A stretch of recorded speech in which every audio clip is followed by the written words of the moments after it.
guys, this is your girl Wakeji Kamore and welcome to Reflections by Wakeji Kamore. Today we're going to be looking at Job chapter 3, and this is in this chapter we will see Job venting. He is in grief. He's cursing the day that he was born, and he's just really just venting.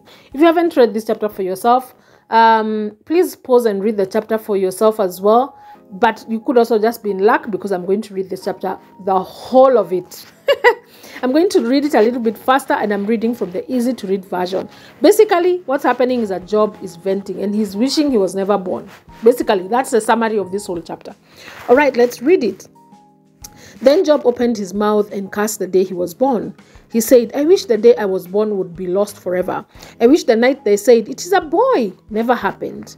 I wish the day the day had remained dark. I wish God above had forgotten that day and not let any light shine on it. I wish that bitter day had remained as dark as death, covered with the darkest of clouds. I wish the darkest had carried away that night. And I wish, and it was left off the calendar and not included in any of the months. I wish that night had produced nothing and no happy shouts had been heard. Some magicians think they can wake Leviathan.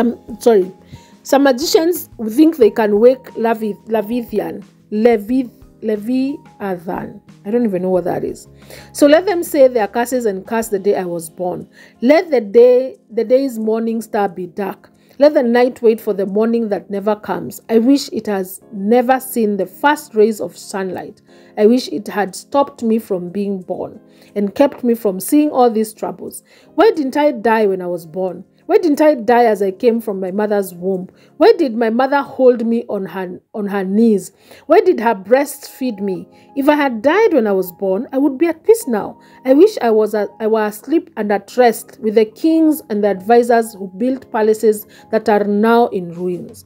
I wish I was buried with the rulers who filled the graves with gold and silver. Why wasn't I a child who died at birth and was put in the ground? I wish I had been buried like a baby who never saw the light of day. They are wicked. They are the wicked. Stop causing trouble, and the weary find rest. Even prisoners find relief there, and by there he means in death, or rather at the ground. And they no longer hear the guards shouting at them. Everyone, from the greatest to the least important, will be there, and even the slave is free from his master. Why must a suffering person continue to live? Why let anyone live such a bitter life? Such people want to die, but death does not come. They search for death more than hidden treasure. They would be happy to find their grave. They would rejoice to find their tomb. But God keeps a future a secret and build a wall around them to protect them. When it is time to eat, all I can do is sigh with sadness, not joy. My groans pour out like water. I was afraid something terrible would happen, and what I feared the most has happened. I cannot calm down or relax. I am too upset. All right, so in this chapter, what we see is that Job is venting in grief and cursing the day that he was born. There are two things I learned from this chapter. Number one, is that there's a space for us to grieve. There's a place for us to vent in grief. It is a human nature. It's a human thing to do. But even in our venting, we must be careful not to curse God. Whatever it is that you're saying, you must be careful not to curse God, because we don't see Job cursing God here. He's just like, I wish I was dead. I wish hata singezaliwa. I wish hata hiyo siku haingekuwa kwa calendar. I wish hata I wish I would have just been born dead. I wish I'd been buried because I would be in rest. I wouldn't be going through this suffering. I wouldn't be going through this pain that I'm going through. It's basically just venting. And there's a space for us to vent, especially when we are in grief. It's a human thing to do.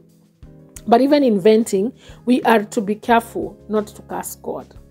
There's also another verse in this chapter that catches my interest and catches my eye, and I'm just like, what does that teach us? What is that teaching us? And it says this is in verse 25. It says, I was afraid something terrible would happen, and what I feared the most has happened.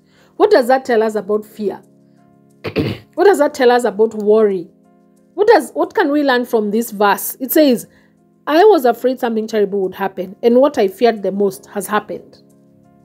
What can we learn from this chapter, from this verse? For me, what I learned from this verse is that when we fear, when we worry, we are in constant fear, that we actually attract whatever it is that we are being afraid of to happen. Because it tells us here that he was afraid that something terrible would happen. Where was he? And it shows that he was actually afraid that something terrible was happening. And how do we know that he was actually afraid of something terrible happening?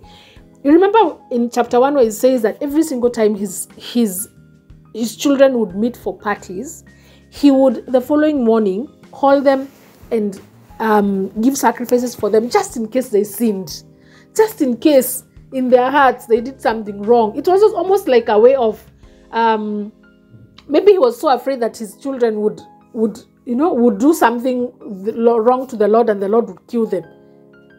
Maybe that is the reason why he was so, like, every single time they would have a party, he would be like, I know it's a good thing, of course, to ask God for forgiveness over your children. It's a really good thing. But maybe now looking at this verse and maybe looking at this verse that says that he was constantly afraid of something terrible happening, and now the thing that he feared the most has happened.